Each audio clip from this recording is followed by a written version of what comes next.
મિત્રો કેમ છો? મજામાં? હવે આપણે નવો ટોપિક લઈએ છીએ. આપણે સંચાલકોના પ્રકારોની વાત કરીએ છીએ મિત્રો, બરાબર છે. હવે આ પ્રકારો જોઈએ તો કે કંપની છે ને એક વિશાળ સંકુલ હોવાને કારણે સંચાલકો વગર ચાલી શકે નહીં. તેના પ્રકારો એટલે સંચાલકોના પ્રકારો એટલે આપણે ડાયરેક્ટર્સના પ્રકારો આપણે નીચે મુજબ છે એની વાત કરીએ છીએ, બરાબર. તો પહેલાં પ્રકારો જોઈ લઈએ. તો કે પહેલું છે સ્વતંત્ર ડિરેક્ટર એટલે director, managing director, nominee director, વધારાના ડિરેક્ટર, વૈકલ્પિક ડિરેક્ટર, ડિરેક્ટરોનો સમય પૂરો થતાં અગાઉના ડિરેક્ટરની નિમણૂક અને નાના શેર હોલ્ડરો દ્વારા ચૂંટાયેલા ડિરેક્ટર. એ મિત્રો આપણે 7 પ્રકાર છે, ફરી એક વખત જોઈ લઈએ. પહેલાં સ્વતંત્ર ડિરેક્ટર છે, પછી મેનેજિંગ ડિરેક્ટર છે, નોમિની ડિરેક્ટર છે, વધારાના ડિરેક્ટર છે, વૈકલ્પિક ડિરેક્ટર, ડિરેક્ટરોનો સમય પૂરો થતાં અગાઉના ડિરેક્ટરની નિમણૂક, નાના શેર હોલ્ડર દ્વારા ચૂંટાયેલા ડિરેક્ટર. મિત્રો હવે એની અંદર સૌથી પહેલાં વાત કરીએ છીએ સ્વતંત્ર ડિરેક્ટરની વાત કરીએ મિત્રો. હવે સ્વતંત્ર ડિરેક્ટર એ શું છે તો એની વાત કરીએ. જો કંપની દ્વારા 2013માં આ નવી જોગવાઈ છે મિત્રો. પહેલાં આ પ્રકારની 2013 પહેલાં આ પ્રકારની જોગવાઈ હતી નહીં. 2013 પછી આ જોગવાઈની શરૂઆત આ જોગવાઈ આવી. એમાં શું છે તો કે દરેક કંપનીમાં ઓછામાં ઓછા 1/3 ભાગના સ્વતંત્ર સંચાલકો હશે. એટલે 1/3 ભાગના, બરાબર છે, સ્વતંત્ર સંચાલક હશે. પછી એમાં છે જુઓ, કેન્દ્ર સરકાર જાહેર કંપનીના વર્ગો માટે સ્વતંત્ર સંચાલકોની લઘુત્તમ સંખ્યા નક્કી કરી શકે છે. કેન્દ્ર સરકાર છે ને એ જાહેર કંપનીઓના વર્ગો માટે લઘુત્તમ સંખ્યા નક્કી કરી શકે. કેન્દ્ર સરકારના અંડરમાં આવી ગયા, બરાબર છે. એટલે પહેલાં તો કેટલા ઓછામાં ઓછા 1/3 સંચાલકો હશે જ, બરાબર, એટલે હોવા જ જોઈએ. અને એમાં સંચાલકો એટલે કેન્દ્ર સરકાર જાહેર કંપનીના સંચાલકોની લઘુત્તમ સંખ્યા નક્કી કરે. પછી છે જો સ્વતંત્ર સંચાલક એટલે એવી વ્યક્તિ કે જે મેનેજિંગ ડિરેક્ટર ન હોય અથવા પૂર્ણ સમયનું ડિરેક્ટર ન હોય કે નોમિની ડિરેક્ટર ન હોય. સ્વતંત્ર ડિરેક્ટરની નિમણૂક ડેટા બેંકમાંથી કરવાની હોય છે, બરાબર. એટલે પહેલાં તો એ સમજી લઈએ કે સ્વતંત્ર ડિરેક્ટર એટલે શું. એટલે સ્વતંત્ર ડિરેક્ટર એટલે શું તો કે જે મેનેજિંગ ડિરેક્ટર ન હોય, બરાબર, અથવા પૂર્ણ સમયનો ડિરેક્ટર ન હોય અથવા નોમિની ડિરેક્ટર ન હોય તો તેવા ડિરેક્ટરને સ્વતંત્ર ડિરેક્ટર કહેવામાં આવે મિત્રો. મતલબ અહીંયા આગળ વસ્તુ એ છે કે મેનેજિંગ ડિરેક્ટર પણ ન હોવું જોઈએ, પૂર્ણ સમયનું ડિરેક્ટર પણ ન હોવું જોઈએ, નોમિની ડિરેક્ટર પણ ન હોવું જોઈએ. એ સિવાયનું જે ડિરેક્ટર હોય ને એ સ્વતંત્ર ડિરેક્ટર હોય, બરાબર છે. હવે ડિરેક્ટરની નિમણૂક ક્યાંથી થાય તો કે ડેટા બેંકમાંથી કરવાની હોય છે, બરાબર. કેન્દ્ર સરકાર દ્વારા નિર્દેશ કરેલ સંસ્થાઓએ આ પ્રકારની ડેટા બેંક ઊભી કરવી પડે છે. તો કેન્દ્ર સરકારે નક્કી કરેલ સંસ્થાઓ છે ને આ પ્રકારની શું કરે, ડેટા બેંક ઊભી કરે છે, જેમાં સ્વતંત્ર સંચાલક તરીકે કામ કરવાની લાયકાત, બરાબર, એટલે સ્વતંત્ર સંચાલક તરીકે કામ કરવાની લાયક ઈચ્છુક વ્યક્તિઓના નામ, સરનામા અને લાયકાતો દર્શાવવાની હોય છે. અને આવી પસંદગી કરતી વખતે કંપનીએ યોગ્ય સાવચેતી રાખવી પડે છે. હવે જો અહીંયા આગળ ખાસ સમજો કે આ પ્રકારના જ્યારે સ્વતંત્ર ડિરેક્ટરની નિમણૂક કરવાની હોય છે ને એ કેન્દ્ર સરકારે નક્કી કરેલી સંસ્થાઓ આખી ડેટા બેંક ઊભી કરે છે.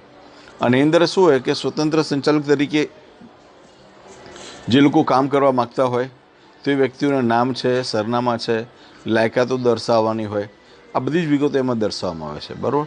અને આવી પસંદગી કરતી વખતે કંપનીએ યોગ્ય સાવચેતી રાખવી પડે છે અને તેની નિમણૂક સામાન્ય સભામાં માન્ય કરી લેવી જોઈએ. આ બધાની નિમણૂક શેમાં તો કે એક સામાન્ય સભામાં શું હોવી જોઈએ, માન્ય કરેલી હોવી જોઈએ, બરાબર છે મિત્રો. હવે એના પછી વાત કરીએ છીએ સ્વતંત્ર સંચાલકની મુદ્દત સળંગ 5 વર્ષની હોય છે. આ બી પ્રશ્ન પૂછે છે, અંડરલાઈન કરજો ખાસ મિત્રો, બરાબર, કે સ્વતંત્ર સંચાલકની મુદ્દત કેટલી હોય છે તો કે મુદ્દત સળંગ 5 વર્ષની હોય છે, બરાબર. સ્વતંત્ર સંચાલકની મુદ્દત કેટલી તો કે સળંગ 5 વર્ષની હોય છે. હવે જો સ્વતંત્ર સંચાલક છે ને એ પૂર્ણ નિમણૂકને પાત્ર છે મિત્રો. સ્વતંત્ર સંચાલક તરીકે જે કામ કરતો હોય ને ફરી સ્વતંત્ર સંચાલક તરીકે ફરી એને આપણે નિમી શકીએ, પરંતુ તે અંગે કંપનીએ ખાસ ઠરાવ પસાર કરવો જોઈએ, બરાબર છે. અને બોર્ડના અહેવાલમાં આવી નિમણૂકની જાહેરાત કરવી જોઈએ, બરાબર છે. જો આપણે ફરી નિમણૂક કરવી હોય ને તો એવા સંજોગોમાં આપણે ફરી એની શું કરવી પડે છે? જાહેરાત કરવી પડે છે સભ્યો વચ્ચે. એટલે બોર્ડ મિટિંગ જ્યારે હોય ને ત્યારે જણાવવામાં આવે છે કે આપણે આ પ્રકારે વ્યક્તિને આપણે નિમણૂક કરી શકાય, બરાબર છે. હવે પણ બીજી વસ્તુ કે સ્વતંત્ર સંચાલક કેટલું? તો બરાબર, સ્વતંત્ર સંચાલક વધુમાં વધુ 2 મુદ્દત, બરાબર છે. પસંદ કરેલી વ્યક્તિ કેટલી? સંચાલકમાં વધુમાં વધુ સળંગ 2 મુદ્દત એટલે 10 વર્ષથી વધારે હોદ્દા પર ધારણ કર્યાના 3 વર્ષ પૂર્ણ થયા બાદ ફરીથી નિમણૂકને પાત્ર છે. હવે કેવું કે સળંગ, બરાબર, એને 2 ટર્મમાં ડાયરેક્ટર બન્યા, બરાબર છે. તો સળંગ 2 ટર્મમાં ડાયરેક્ટર બની શકે, વધારે ડાયરેક્ટર બની શકે નહીં. 2 ટર્મના ડાયરેક્ટર બન્યા પછી 3 વર્ષ પૂરા થાય ને એના પછી ફરી એ વ્યક્તિ ફરી ડાયરેક્ટર બની શકે છે, બરાબર મિત્રો? ક્લિયર? સમજ પડી? હા કે નહીં? બોલતા તો રહો મિત્રો, ખબર પડે કે હા ભાઈ ખબર પડે છે, બરાબર? ઓકે, યસ, સરસ. હવે જુઓ, આગળ વાત કરીએ. આ 3 વર્ષ દરમિયાન સ્વતંત્ર ડિરેક્ટરને કંપનીમાં કોઈપણ હેસિયતથી સીધી કે આડકતરી રીતે જોડી શકાય નહીં કે નિમણૂક આપી શકાય નહીં. એટલે 3 વર્ષની જે મુદત છે ને, 3 વર્ષ સુધી એ કંપનીમાં કામ ન કરી શકે. એ કોઈપણ જગ્યાએ કામ કરી શકે પણ આ કંપનીમાં કામ કરી શકે નહીં. કોઈપણ રીતે જોડાયેલો હોવો જોઈએ નહીં, સામાન્ય બાબત છે, બરાબર છે. ક્લિયર? આ સમજ પડી? પછી જુઓ, સ્વતંત્ર સંચાલકની નિમણૂક વખતે નીચેની બાબતો ધ્યાનમાં રાખવી પડે. હવે આપણે નીચેની બાબતો જોઈ લઈએ, કઈ બાબતો ધ્યાનમાં રાખવાની છે એ બાબતોનો આપણે અભ્યાસ કરી લઈએ, બરાબર છે. એટલે વસ્તુ આપણે ક્લિયર થઈ જાય સ્વતંત્ર સંચાલકની મિત્રો. હવે જુઓ, કઈ બાબતો ધ્યાનમાં રાખવાની છે એ અંડરલાઇન લાગે તો અંડરલાઇન પણ કરતા રહેજો એટલે તમને ખ્યાલ આવે મિત્રો. તો કે જો સૌથી પહેલાં શું છે તો કે એક સ્વતંત્ર સંચાલક તરીકે નિમણૂક પામેલ વ્યક્તિ બોર્ડના મત પ્રમાણે જે તે ક્ષેત્રનો નિષ્ણાત અને અનુભવી હોવો જોઈએ, બરાબર? એટલે સ્વતંત્ર સંચાલક જે બી છે ને એ કેવો હોવો જોઈએ? તો કે નિષ્ણાત હોવો જોઈએ, જે તે ક્ષેત્રમાં કેવો? નિષ્ણાત, અનુભવી અને કાબેલ હોવો જોઈએ. એમને એમ આપણે સ્વતંત્ર સંચાલક તરીકે એને દાખલ કરી શકાય નહીં, બરાબર છે. પછી બીજી વસ્તુ શું છે કે આવી વ્યક્તિ કંપની કે ગૌણ કંપની કે સહાય કંપનીમાં સ્થાપક, પ્રમોટર્સ હોવું જોઈએ નહીં. મતલબ આ જે કંપનીમાં આપણે સ્વતંત્ર સંચાલક બનાવીએ છીએ ને એ સિવાયની એની સિસ્ટર કન્સલ્ટમાં પણ સ્થાપક કે પ્રમોટર્સ હોવો જોઈએ નહીં મિત્રો. આ બાબત પણ ખાસ ધ્યાનમાં રાખવા જેવી છે, બરાબર. પછી શું છે કે આવી વ્યક્તિ કંપનીના કોઈ પણ સ્થાપક કે સંચાલકના સગા હોવા જોઈએ નહીં. હવે આ જે પણ સ્વતંત્ર સંચાલકની આપણે નિમણૂક કરીએ છીએ ને એ શું? સગા ન હોવા જોઈએ. સ્થાપક કે સંચાલકના શું ન હોવું જોઈએ? સગા હોવા જોઈએ નહીં, બરાબર? ક્લિયર? સમજ પડી? એના પછી વાત કરીએ, આવી વ્યક્તિના કંપની સાથે, ગૌણ કંપની સાથે કે સહાયક કંપની સાથે, તેના ડિરેક્ટર, પ્રમોટર સાથે કોઈ આર્થિક નાણાકીય વ્યવહાર અગાઉના 2 વર્ષ દરમિયાન થયેલા હોવા જોઈએ નહીં. એટલે આર્થિક કે નાણાકીય વ્યવહાર પણ થયેલા હોવા જોઈએ નહીં. અગાઉ 2 વર્ષ સુધી આવા કોઈ પણ પ્રકારના વ્યવહાર ના થયેલા હોય તો જ એ સ્વતંત્ર સંચાલક તરીકે એને દાખલ કરી શકીએ છીએ, અન્યથા દાખલ કરી શકતા નથી મિત્રો. પછી છે જો કંપનીના મુખ્ય સંચાલકીય પદાધિકારી, બરાબર છે, મુખ્ય સંચાલકીય પદાધિકારી સાથે નિમણૂકના આગલા 3 વર્ષમાં કોઈ પણ પ્રકારનો સંબંધ હોવો જોઈએ નહીં. આપણે જ્યારે બી આપણે નિમણૂક લઈએ છીએ ને ત્યારે એમને કોઈ પણ 3 વર્ષમાં કોઈ પણ પ્રકારનો શું હોવો જોઈએ? સંબંધ હોવો જોઈએ નહીં મિત્રો, બરાબર છે.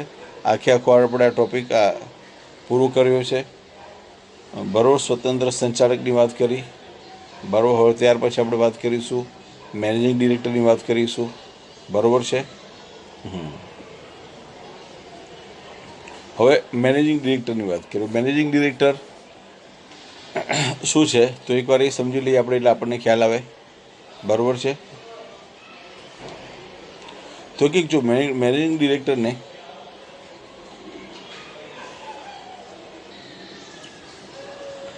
મિત્રો, હવે મેનેજિંગ ડિરેક્ટરની મેનેજિંગ ડિરેક્ટરને શું કહેવાય? કાર્યકારી સંચાલક તરીકે પણ ઓળખવામાં આવે છે. વર્તમાન સમયમાં વાણિજ્ય વ્યવસ્થાનું વિશાળ ઉત્કૃષ્ટ ઉદાહરણ એટલે કંપની સ્વરૂપ કહી શકાય. હવે જેનું સંચાલન કુશળતા, નીતિમત્તા અને ધંધાદારી કોને માગી લે છે, જેનું સંચાલન સંચાલક મંડળ દ્વારા કરવામાં આવે છે.